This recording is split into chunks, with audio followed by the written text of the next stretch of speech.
Hi everyone, it's Michelle Lightworker here and welcome to Enlightened Conversations. I have the delightful Amanda Hart all the way from the UK joining me today. It's early in the morning there, isn't it, Amanda? Oh my goodness. Yeah, bright and early. Hi Michelle, hi, how are you? You're doing very well. It's 7 o'clock your time, it's 4 o'clock my time. It's a lot easier on me than it is for you, so thanks for joining us. Glad to appreciate it, thank you.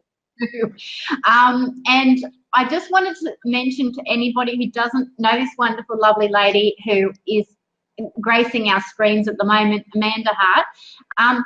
Amanda's been an intuitive consultant for over 20 years, and she's currently writing a third book in a series on Angels of Light with Orion Publishing. Angels of Light with Orion Publishing, and it's the first of which will be released actually later on this year in December 2018. So I'm really looking forward to talking about that with you, Amanda, and talking about that journey with you, and maybe we can, I know we've already kind of talked about the guys upstairs a little bit, but we can touch on that as well. So welcome. Thank you for having me again. It's been lovely seeing you before and speaking with you before, so thank you for inviting me again. Yeah, and I mean, it's been a while since we spoke, because the last time we spoke, it was, gosh, it would have been probably early last year, I imagine. And you had a lot going on for you, and I think you were taking some time out just to take care of yourself with your health and things like that. Yes. But I don't remember hearing about the kidney or the meningitis. So yeah, this is new. Actually, this is interesting. I'd really like to find out more about that, because it's obviously been a bit of a catalyst for a lot of things changing. So please feel free to share a bit about that for people and me. Yeah. So the guys upstairs, that was my memoir, which came out in 2015, which was an incredible situation in itself, because I wrote that book in secret. So it was a huge journey. It took me sort of 5-6 years before it was finally published. But that changed me. I think you know this, Michelle. You know, when you go into a creative space and you start to work with something, you change, because you become part of that, and that creative inspiration becomes you. And I guess in a way, it was inevitable. I was going to open up and let go of a lot of stuff that I mentioned in the guys upstairs, a lot of my past programming, which I talk about, and which is what I do. I help people to overcome negative programs. But I became unwell in 2013. They didn't quite know what it was. They, in the end, after all the tests, put it down to ME, but I wasn't convinced. Being intuitive, it's me against the orthodox world, all these lovely scientists and doctors who, know best for us, because they see it from a textbook perspective. I felt there was something very different. And eventually, it was last year, I ended up in hospital in June. They thought I had kidney stones, and then we found out that my left kidney, it was called hydronephrosis, where the kidney has swollen to such a degree that it's just become a poisonous sac, and it was no longer filtering. In fact, it had died. And that had happened over a long period of time. It wasn't something that had just happened. So those 4 years of lots of very, very debilitating symptoms, which resulted in me losing a business, and I had to move out of my home, and it was pretty chronic. In the end, we discovered it was the size of a grapefruit. Basically, it was 5 times the size of my other kidney, but it was a ticking time bomb. It was basically a bag of poison in my body, and we didn't know what had caused it or how to deal with it. All we knew at that stage was this has got to go. But as you know, we're in a system which is already overloaded, and I was in the queue to have this kidney removed. Also, all the while becoming ill with continual infections. So they were fighting to keep me here well enough so that they could actually remove it. So it was a pretty horrendous time last year. We were just waiting to have this removed, and finally I had a very bad bout of sepsis, and they had no choice. They had to do an emergency procedure, and I had a stent put into my kidney to try and flood it out of my body, the poison. Sorry for all the anyone having breakfast first thing in the morning. No, it's good, because the last time I spoke to you, which was earlier in the year, and you mentioned to me taking some time out to recuperate. You just felt exhausted, and the ME and everything was like, it's wearing me out. And now to hear this, like you had something major going on, and if you hadn't had that sort of intuition that something's not quite right, and kept questioning and things like that, then anything could have happened. Well, I definitely wouldn't have been here, and if I hadn't made the move, I made a drastic decision. I had to come out of the system that I was in my county, and I decided to come to London. It was a radical move. I had to move my children. They're in the middle of their education. You know what it's like. They're in those teenage years. It's vital that they're stable, and we had to make a very, very radical move. And it was just pure coincidence that I was referred to a specialist who realized what was going on, and he looked after me. He was able to get this stent put in, and we were able to do the procedure to rid the poison out of the body, so that I was well enough to then a few weeks later have the kidney removed. My goodness, it just astounds me. Like it must feel like night and day for you. It was I think that this was a metaphorical, sort of sign to me. It was definitely a message to me. This was me ridding the poison of the past. And the miraculous thing is that 2 days later, I'm sitting in bed in my home. I've just come out of hospital. And that's when I got the phone call from Orion Publishers, who said, we want to offer you a 3-book deal. And I burst into tears. It was kind of like I finally got there. It was almost like I just shut one major door, and this beautiful, bright, doorway opened for me. And that was my new life beginning. So it was, metaphorically, it was just, absolutely timely. That is incredible. And just for everybody, I'm going to add that Angels of Light. It's called Angels of Light. I'll just put that up here so that everybody can see it. And that's by Orion Publishing, and the first book will be out in December. So great to know that we can anticipate that. And what's the premise of it all? Yeah, I mean, the guide is all about your journey of how you developed your psychic abilities as a child through to your adulthood, and now Angels of Light is a different thing altogether, is it? Yes, Orion wanted to find somebody who worked very closely with angels, but they wanted somebody who hadn't learnt about it. They did it, it was a natural progression, someone who'd experienced it all their life, and they wanted someone to write a series of books. So the first is Angels of Light, Embrace Your Truth. The second is about relationships, and the third is about wealth. So it kind of covers all the subjects that I actually teach and share with my clients, and how I help them. So it was good to actually separate them into these particular books, because the first book introduces you to working with your angels, opening up and embracing, and it really delves into the kind of people that are aware of angels, are already working with angels, but want to deepen that connection, or people who've never had any experience. So it's really about people who want to explore. They know something's going on. They perhaps see the synchronicity, perhaps see the signs.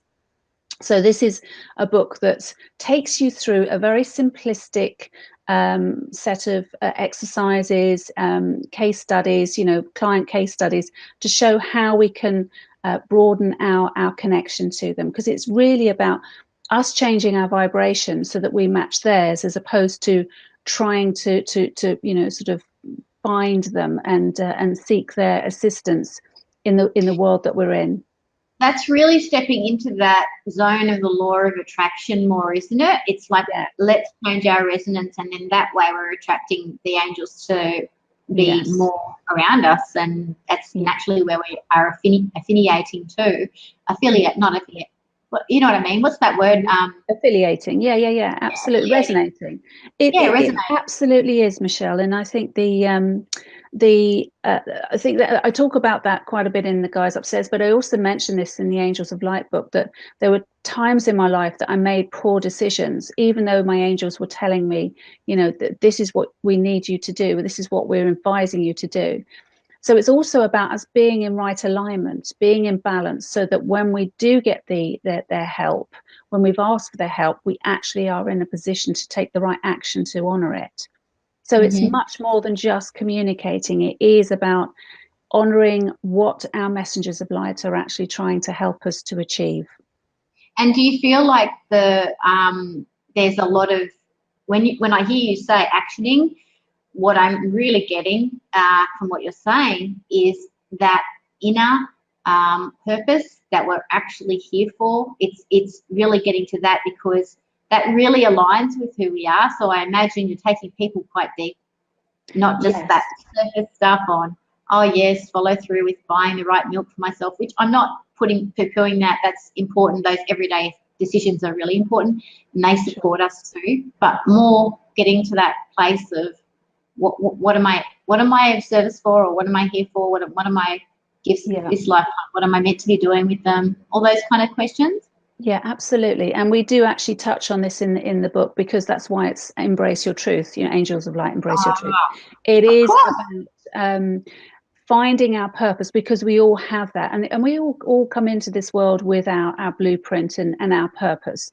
I do talk about light workers, because there's an aspect of light work within every single one of us. Some of us are like yourself, are more exposed to actually enlighten other light workers, and some are just here in service, just to do their little bit. Whatever it is, we're all a part of this big matrix, and we're all here to fulfill our purpose. And it's only when we go into right alignment and we actually fulfill our purpose, that's when all the right things actually come to us, because we're in sync with the rest of what is. Everything is connected.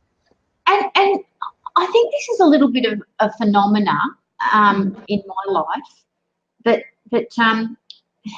what I've experienced with angels, especially my personal, who I see as my advocate, Archangel Michael, it's all about the next step. So I would get information on chunks. Like, I know a lot of people go to readers and psychics, and they want to know. They just want to know, what am I meant, what's happening, what's going to happen to me. But the thing that really built my relationship with the angelic realm, and also my other spirit guides, was listening to and taking one step and not having the whole picture yet. And it was one of those faith building exercises. But what I found was, in reference to what you were just saying before, is that when I would take that one step, it would always feel like everything was working. It was when I was resisting taking that step that things tended to not work or flow, or I'd get a block, or something wouldn't work right, or something would happen. But when I was taking that step, it felt like almost like I was on easy street. I was getting a free ride or something like that. And not to say that sometimes you had to deal with stuff, but it just felt like they got resolved quickly or whatever. And it just felt, does that make sense? Yeah, absolutely. And I think that this is steeped in sort of Eastern philosophy. It's very much about how we need to be in the moment, because that's the only way we can create the next step. It's the only way to actually observe what's going on and learn in any given moment what's going on with us at this moment in time, so that we can actually take right action. Most people are so far ahead of where they are now that they completely miss the whole point of what's going on around them. Yes. And a lot of that comes from being uncomfortable. A lot of people don't like to feel uncomfortable. So if they're in situations and they're stressed because they need to meet a deadline, or they need to get somewhere, or they need to make something happen, they tend not to see what is actually more often than not very much in front of their eyes, which is helping them with the resolution of that. Yes. And it took me many years to actually learn about patience and slowing down. And I think that comes from our upbringing. You know, we go to school and we learn how to get through the class. We have to achieve results. We have to get to the end. So therefore, we're working towards goals all the time. And because that was part of our upbringing, it's very much rooted in the, you know, the left hemisphere of our brain. And when we start to really be in the moment, we're working with both hemispheres. And that comes from practice. That really is about being mindful. People who do meditation or just practice trying to get those two to resonate, then they start to understand it's all about the now, not about the next step. And the other thing is, when things go wrong, I use that term very loosely because wrong is really a judgment, but when things don't seem to work, like for instance, like 10 minutes before we were going on to air and my computer totally shut itself down, instead of getting reactive about it and getting all stressed about it, all I did was prayed about it and said, oh, what's this about? And what I got was, oh, it's just because your computer can only cope with something. And I was doing as I told you, I was doing a big render of a big video file, and it was just not coping, and it wasn't going to help our production having that if it was going to flow into what we're doing. So by my computer crashing down, you know, and by me having the left of the brain right and everything working, I was able to see it as a gift, not a, oh no, what's going wrong? Why doesn't think? No, it's actually trying to help me. And we can reframe things quickly to go, this is actually my highest good. My computer crashing down was great. It was awesome, and things are flowing now, and our production and our conversation, we're not having any glitches. And do you find that too? Like, people get more of a holistic view when their brains are, when they're open to their brain, both sides of their brains working properly. Yeah, absolutely. And I see this, but, you know, when I look back at my life, I mean, my upbringing, you know, I grew up with a father who was completely obsessed with everything being right. You know, was an entrepreneur, very driven. And when things didn't go right, he was a very, you know, he got incredibly frustrated, very angry. And I developed that because it was only natural, because I learned that behavior. And many of us are learning our parents' behaviors. That's the natural progression for us. So, you know, it is very much about understanding that when things break down, when things are not going right, there's a reason for it. And it took me a long time to move away from that anxiety and stress. And once I could see it clearly, it was like a light bulb had gone on. And I thought, hang on a minute, what have I been missing all these years? So it was something that the guys were always trying to teach me. But I wasn't willing to give into it totally, because I felt that was loss of control. So I think for many of us, we feel we lose control, you know, when the computer challenges us, or, you know, someone's late for a meeting, or we can't get to where we need to be. We beat ourselves up for it, or we blame somebody else. There's always judgment that comes into it. And again, that's very much Eastern philosophy, that there's judgment, there's things that cause suffering. And things like judgment and fear, and, you know, all of these aspects of these negative aspects of our human condition create suffering. When we actually just observe and we look at what's going on, what's breaking down, we realize that actually sometimes that breaking down process is because it's trying to create something new, and it's from a different perspective. So it's, you know, it can be very liberating when we actually just give into it. It's so freeing.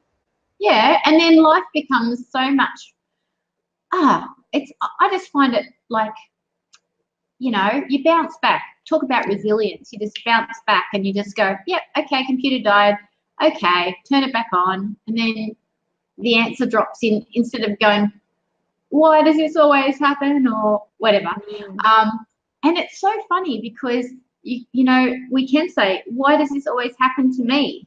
A lot of people say that, and they come from a real victim space.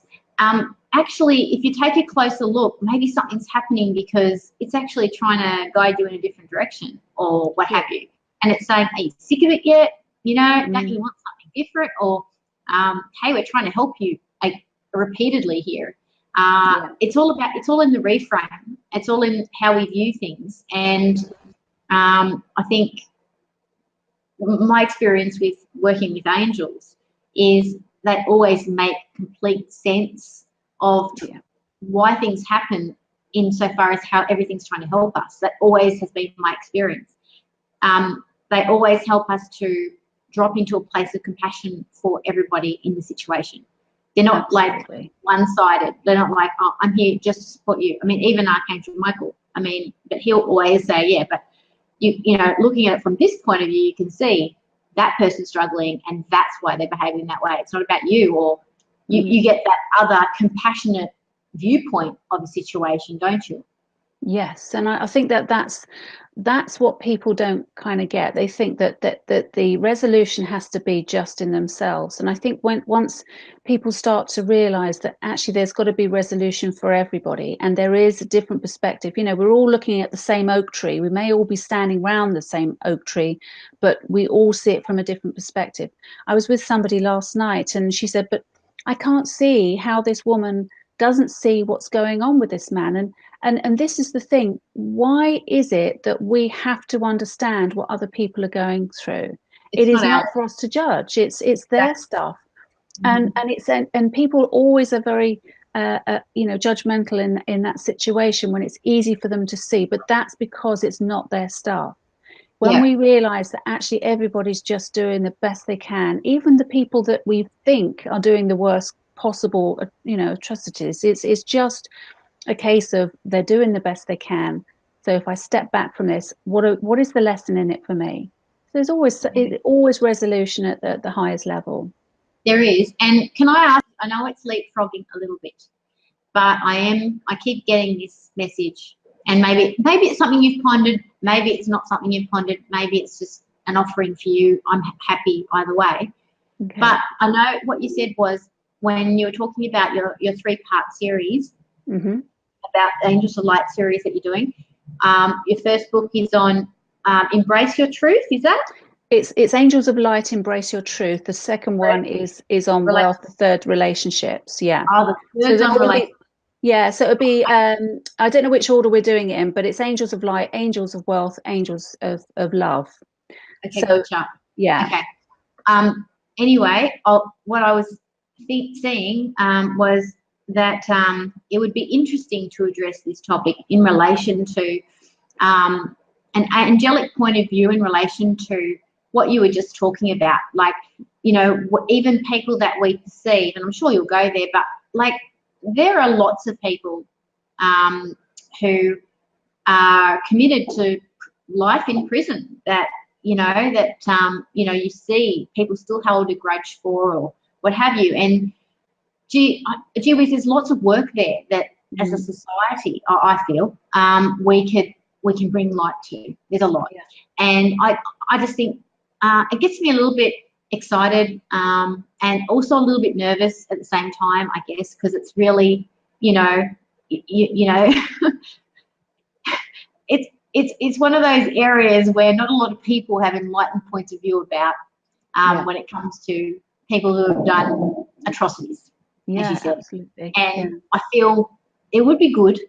I feel like I'll do more work in that area myself. So hence, just wanting to mention that to you. Yeah, absolutely. And I think that's why people are surprised when I said that the reason how I survived, I mean, that's, I write about it in the Guys Upstairs, but the reason how I survived my childhood is that I learned to love my violators. And people are quite judgmental about that sometimes. They say, well, how can you possibly do that? Isn't that weakness? Actually, no, I realized later on that actually that was my strength, because when you learn to love somebody, don't love them because you're trying to survive. You love them because you're trying to understand and you're trying to be compassionate, and that disconnects you, but also it gives them something, even if it doesn't touch them at that time. I know that would have at some stage would have touched them, And that was my job done. And I've done that through my life. It's sometimes not at the time, when you're actually going through a very, very difficult situation with someone who's trying to hurt you. It's very difficult to love that person, and I can understand that. However, you can find a way to have that compassion, find that love for them at some level, because at the end of the day, we all came into this world as beautiful, unconditional, loving bundles of joy. We didn't come into this world to hurt anybody. It was experience and circumstances that, made them the way they are. And that's, there's nothing we can do about it. And we can't see why they had to go through that experience. That's for them anyway. But yeah, I'm amazed. My daughter's fascinated with criminology and the the aspects of the criminal mind, and she has a lot of compassion for that, and she wants to work with people in prison to understand. And there are people who inspire people whilst they're in prison, and it does make you wonder, what is it that we're trying to learn as a society when we look at that. And I think they're trying to teach us about the darkest aspects of ourselves. So I agree. That's how I see it. And I'm so glad to hear that, because I kept getting a repeated message about mentioning prison. I'm so glad I mentioned it now, because and my family as well, we all have so much dialogue around the subject, and I do feel that people who are serious about walking forward in enlightened society won't shy away from these kind of topics, and they will be talking about them from this vantage point. It isn't an easy topic to dissect or what have you, but I think at the same time, when I look at things on an individual basis and on a soul contract level as to why people choose to do what they do, I feel like that in itself can help people to liberate their judgments, liberated from their resentment, their hatred, their unforgiveness, their fear, their closed hearts that are creating more pain for them than they could be freed from all of that and actually grow their soul and their spirit to the next level. And sometimes it requires that we've lost someone close to us through a tragedy or a vicious circumstance, because that person who passed away, it's almost like their sacrifice to teach us that lesson of that level of love. And I think that there's so much that we can talk about in relation to this, and as I said, I don't want to harp on about it, but I'm really excited about what your books are going to bring forth. I really feel that there's a lot you can cover that will be quite powerful. Actually, I'm really pleased that you brought this subject up, because many years ago I was invited to go and give a talk in a closed prison and an open prison. I'd never been in a prison, and to be fair, I was quite nervous at the time. I was, it was in the early stages of my work, but there was a best-selling author, and she wanted me to go and talk about the power of the mind to inspire these men. In the open prison, it was quite relaxed. I was quite nervous, but actually I was very surprised at how they embraced everything I spoke about.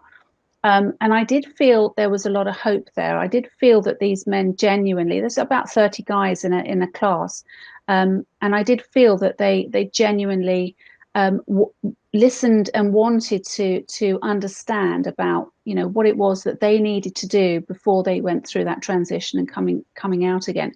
But I actually realized that I was observing that. I went in with so many judgments. I went in with fear. I went in with those standard thoughts in my head, which was, what if someone tries to attack me, and why are they in there in the first place, etc.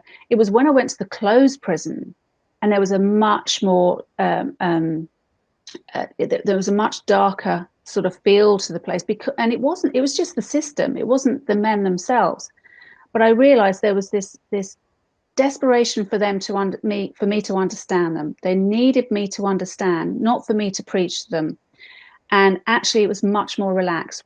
We just talked. I didn't, do any sort of, enlightened sermon. I just realized that actually they just wanted communication, and I was the observer. I was the person that listened in that, and they taught me a lot. So I think that that's it. It's not what they've done. It's about how we judge them for what they've done. And we're the ones who are actually imprisoned in that, because we carry that around with us. They've done it. They you know, it's their stuff for them to sort out, but we're the ones that carry that. Exactly. And I think if you look at rehabilitation as someone that has to own what they've done, in order to, like you would know, being an empath, in order to find what we've done and take responsibility for what we've done, sometimes we've got to remove the shackles of everybody else's stuff that we're carrying. And if we look at that from the position of the prisoner, and where our judgments are creating shackles on them, they can't even find what they're responsible for if we've got all this junk that we're throwing at them. Yeah. If we look at it like that as well, that's powerful. We become part of the rehabilitation. Yeah. We become part of the actual system, creating a system that is, I think, more genuine in rehabilitation, because they're actually able to, they can't heal what they can't feel. They can't take responsibility what they don't actually, what hasn't hit them yet. No, exactly. You know what I mean? So it's all absolutely. Like just heady, like, oh yeah, I shouldn't do that, you know, but there's no like connection from their heart space yet. So I think that's our responsibility. I really do. I think we have a responsibility to stop judging. Sure. And I do feel that the system is antiquated. You know, we incarcerate them and think that if they do their time, eventually time will help them to see the error of their ways. You know, well, we're all, you know, what about the rest of us when we're free and we're creating errors all the time? You know, why is it that we have, you know, the freedom to be able to make the decision about when we want to change? It doesn't matter. It's inconsequential. It's not going to change the way they are. What changes them is when they're accepted for what they've done, and then helped and given that space and say and compassion, and say, right, okay, are you prepared to? Do you want to? You know, ask the questions, and when they say yes, then they're ready.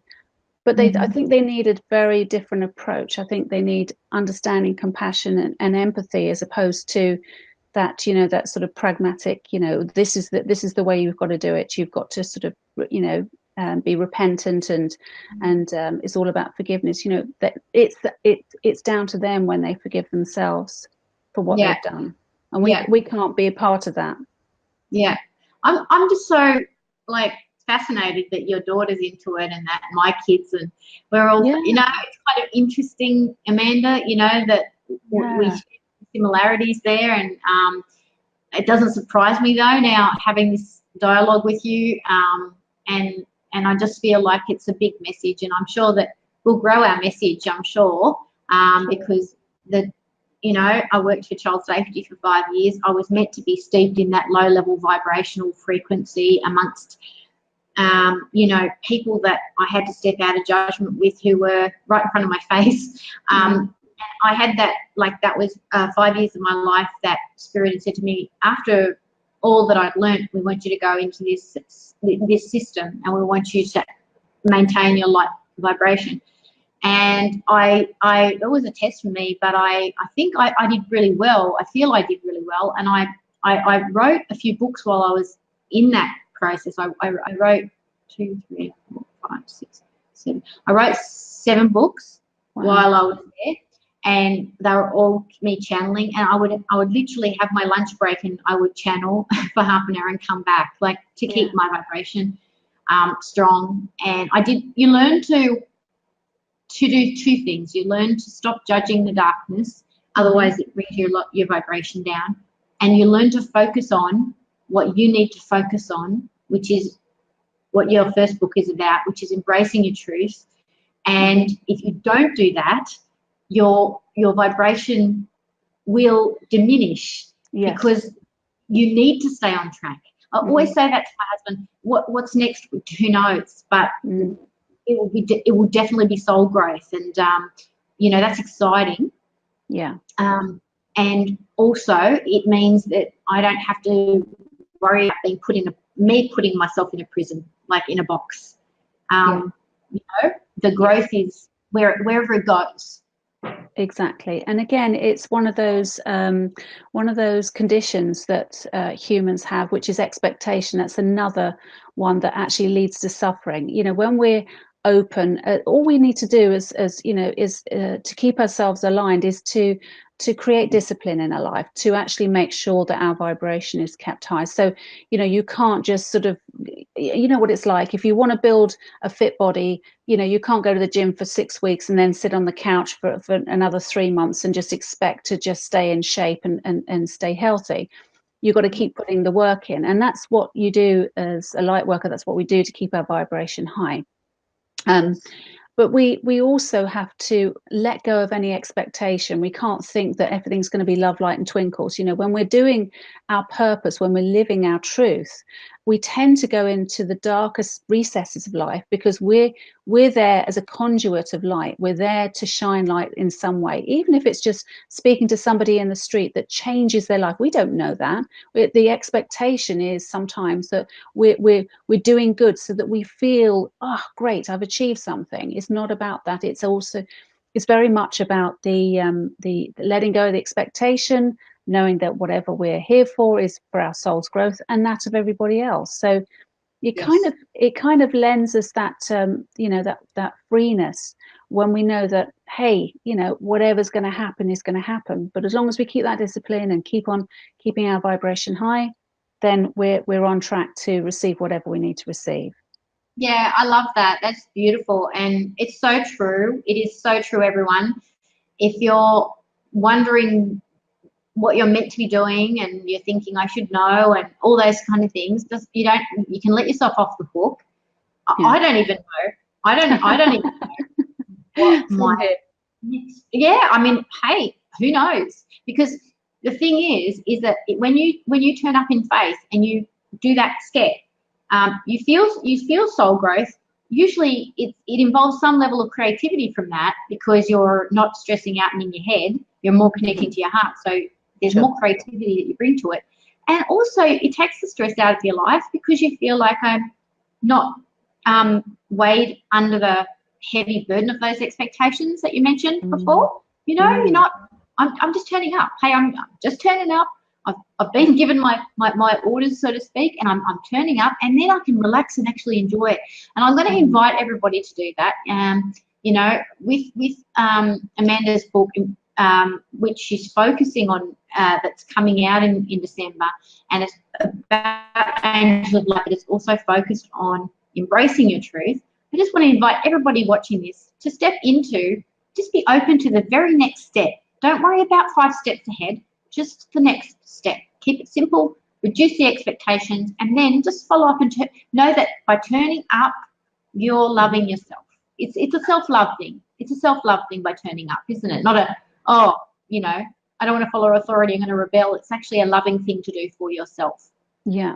It's something that I've recognized as well, is that when you're aware of your thoughts and how you speak to yourself and others, you've got to remember that whatever you're putting out there is going to end up in either grace, love, compassion, or it's going to end up in suffering and pain.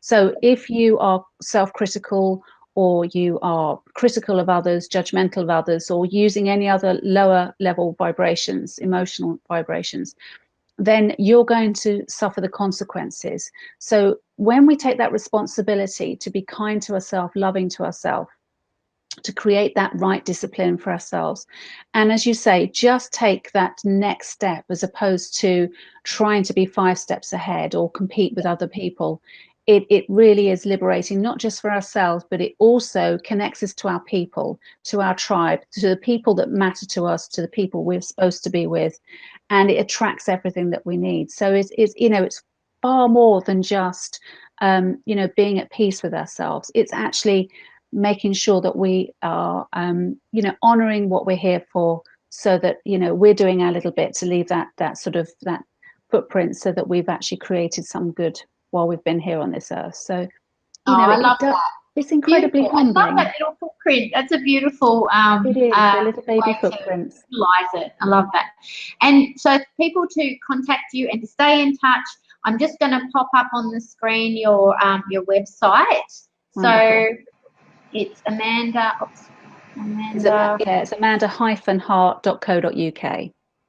And you'll find out. So what I'm doing is I'm updating all the time, you know, the progress. So we're changing the website as we go along. It's you know, it will tell people about there's a newsletter as well. So we have a newsletter, free newsletter, so people can keep updated with that, or just look at the website to see what, you know, when the books are coming out. Perfect. Oh, I look forward to seeing all of that, and hopefully we can have Lightworker Advocate magazine, video magazine review your book. So that would be lovely. So aligned with I love that you mentioned discipline, because geez, that's one of our principles, the 12 Everyday Lightworker principles. And seriously, we do need to have that consistency. We do need to have that in order to communicate with our angels. We need to be consistent and putting that love in. I like to say discipline is not a punishment. It's actually a self-love activity. Absolutely. When you put that discipline in, you know, it is fabulous, and you feel fabulous, and you feel more loved. It's the truth.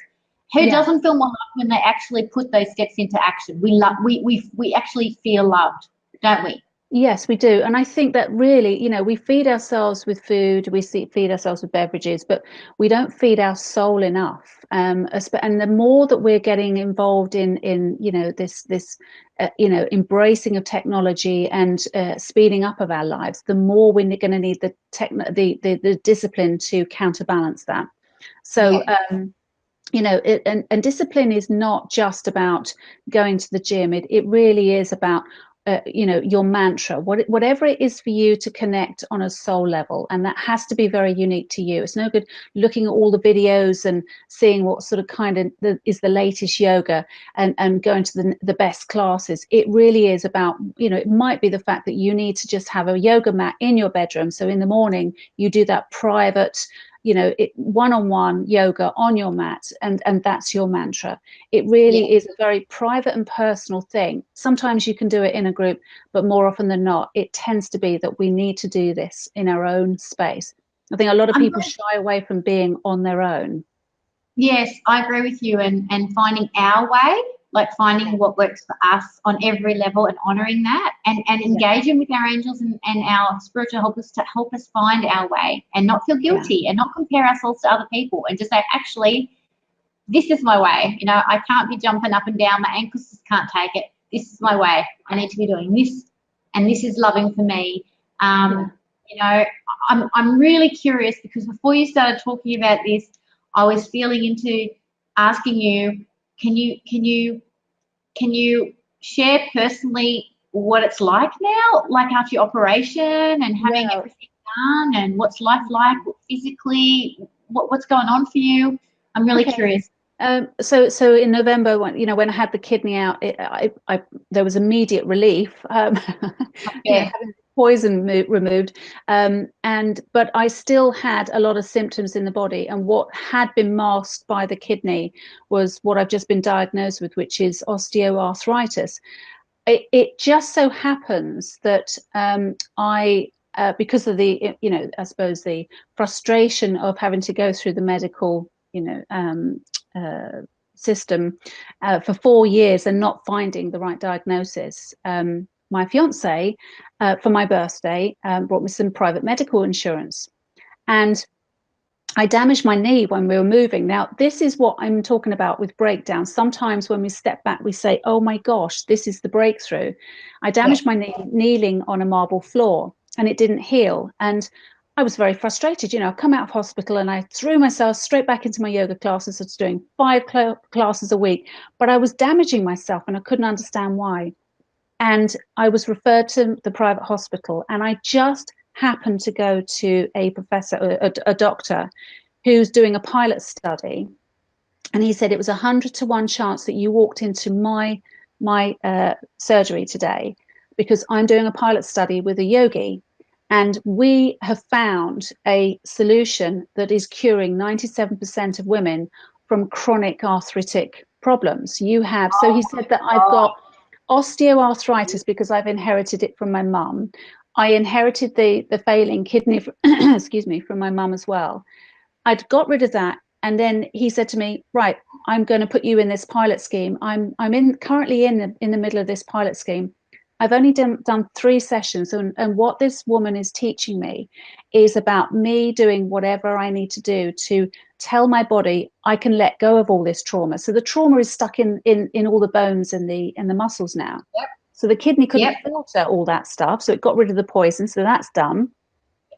And now what I do is I actually through body movement, I chant, and I'm chanting a mantra which is in Hindi, and it is about protection, and I'm being freed, and I'm telling my body as I'm moving. And already in 3 sessions, I felt incredible changes. So I feel very privileged to be part of this. And they're you know, not only are they lecturing about this, going around to universities, but she is advising government about this.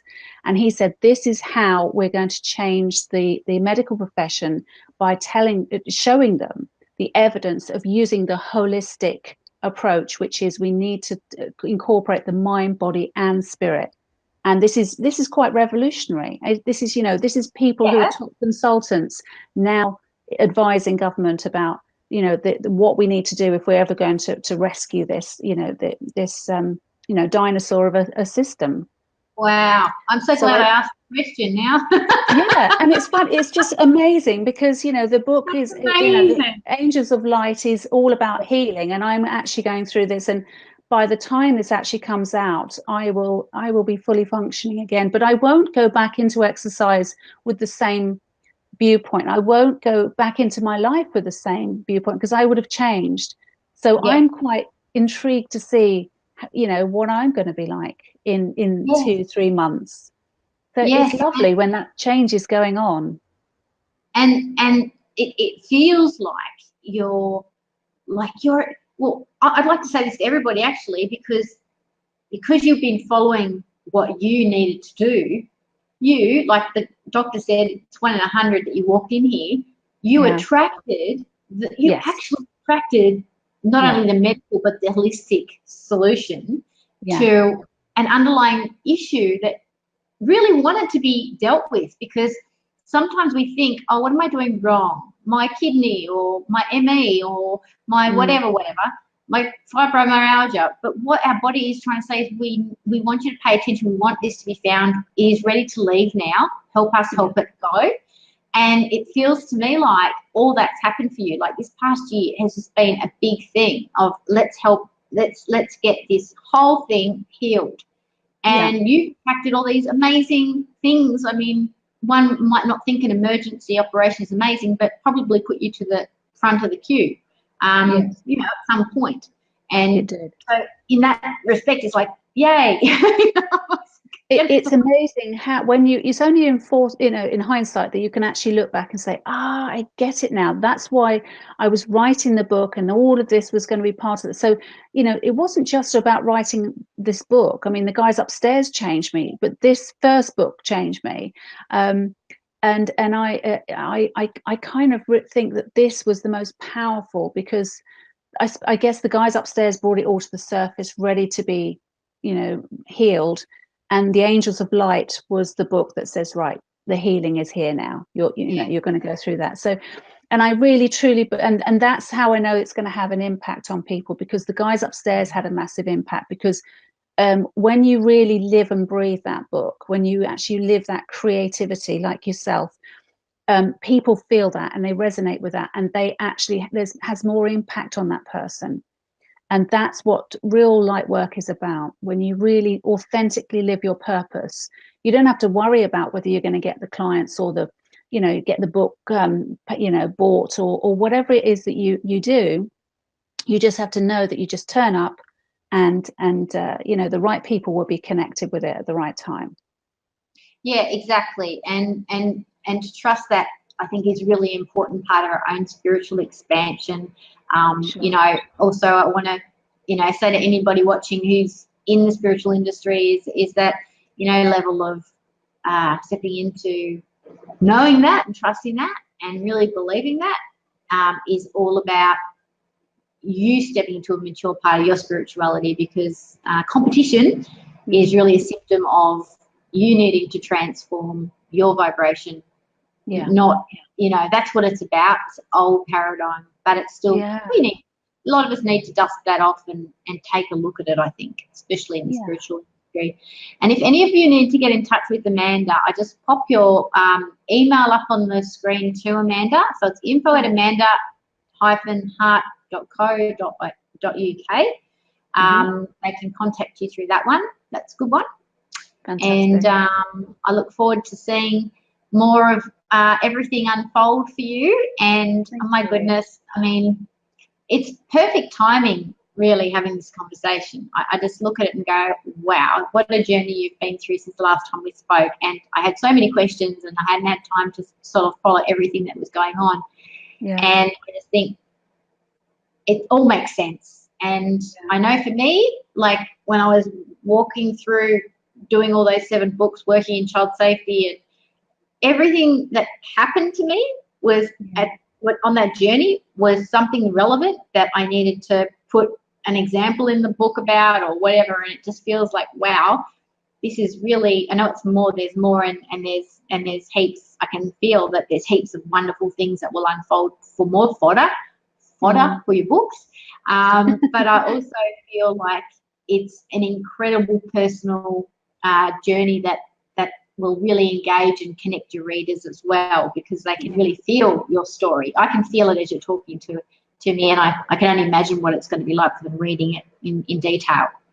Bless you. Yeah, it's been wonderful, and I think that the fact that Orion really believed in this series, they wanted it. It was actually something that they wanted, but they wanted the right person to write it, and it took me a long time to adjust to that, because I didn't know whether I would be able to fulfill that obligation. I kind of saw it from a writer's perspective instead of, actually, they've asked for me because this is the right thing. I'm right to write this now. I had no idea. Now looking back again in hindsight, I realised that actually they had no idea I was going to go through this experience. I didn't have any idea I was going to go through this experience, but the guys upstairs did know that. So now looking back, I realised, okay, I get this. So we do, we can't help it. It's human nature. We look at things and we think, what if I don't do this right? And what if, what about the competition? And if we're meant to do it, it's just going to work. Exactly. I love that. On that note, we'll end our conversation. Thank you, everyone, for joining us for Enlightened Conversations. If you'd like to purchase the guys upstairs, it's available now, so you can purchase that one. If you'd like to keep your eyes open for Angels of Light, Embrace Your Truth is the first one in the series for this. Is coming this Christmas. Thank you very much again for joining us, delightful Amanda Hart. Oh, bless you. It's been a pleasure. I love talking to you, Michelle. Have a lovely rest of your day, won't you? Thank you. You too. Lots of love. Bye, everyone. Thank you, darling. Bye. Bye.